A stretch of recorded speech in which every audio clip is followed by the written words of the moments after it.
Today we're back inside of Call of Dragons, and on the agenda for the day is to take down our first ever level 4 behemoth, which is the Hydra, a 3-headed snake that is pretty powerful in the attacks. Today I'm going to be giving you a guide on how to get through this from things that I've found on the internet. Remember now, we are going into this for the first time. We're going to try to do a live stream of this event as well. Remember, this is one of the most powerful behemoths that you can capture. Does a ton of area of effect damage against your opponents when you have the Hydra on your side. So first things first, this is where we're going to be at, attacking the first of 2, I believe, Hydra.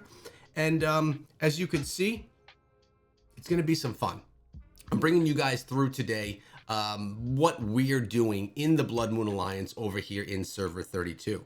Now, there's a few things that I want to go through to kind of discuss and share with you how this is going to go down. First things first, there are multiple mana stones that are going to drop throughout this battle. The first ones that you're going to see are these red mana stones, and they're going to have a timer on top of them. This timer, when it counts down to 0, these are going to explode and they're going to hurt and put damage as well as, I believe, debuffs on all of the people inside of the arena. But the one person that's able to take this down is going to receive a 25% buff on their attack. So when I'm thinking of strategy here, I'm thinking that that person, you're going to want that to be one of your stronger players. Someone that can already drop more damage, then they'll be able to drop 25% more damage, which just equals more damage against the Hydra over time. You want to make sure that these don't explode, because if they do, everyone inside of the arena or inside of the lair is going to take a bunch of damage and, essentially lose a bunch of troops.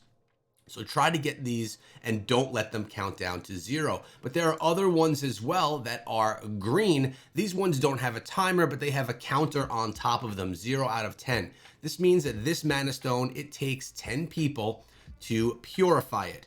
And this is going to offer healing. Everyone that purifies it and everyone that's in range of this green mana stone will then receive the healing. Now, keep in mind, if you're someone that has that 25% attack buff, and you receive the healing from this, you will lose that buff.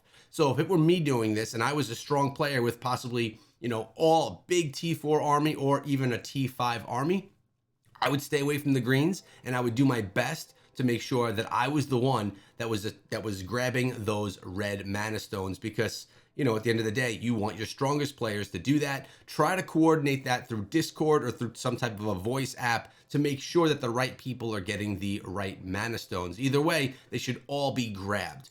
Next, we have the attacks of the Hydra. This first one is an Agony Blast, and as you can see, massive area of attack damage that happens every 20 seconds. I believe that this is going to attack and hurt literally everyone in the lair. I don't think there's much that you can do to avoid this, but when more green mana stones drop, remember, you can get that healing and you'll be able to then kind of boost up and re-strengthen yourself so that you can recover from this big blast. So that's the first attack. The second attack is actually not an attack from the Hydra at all, but it's these cracks in the ground. These cracks are going to explode, except if you're standing on top of them. Now, if you're standing on top of them, these cracks will not explode at all. They put negative stats on all people that are inside of the lair. So let's see, only one of these cracks explodes. Only one negative effect is going to be put on everybody inside of the lair. But let's say 8 of these cracks explode because people aren't standing on them. 8 different negative effects, as far as I understand, are going to be cast amongst all of the people in the arena. So that means everybody's going to have 8 negative stats, which would be devastating. So the thing that we've learned here is make sure that you're standing on the cracks so that those negative effects are not deployed. I would even say I would sacrifice taking damage to make sure that the cracks don't explode. We'll test that out later on today. Again, make sure you subscribe so you don't miss out on that. But there is one more attack right here, and this one is the half circle attack.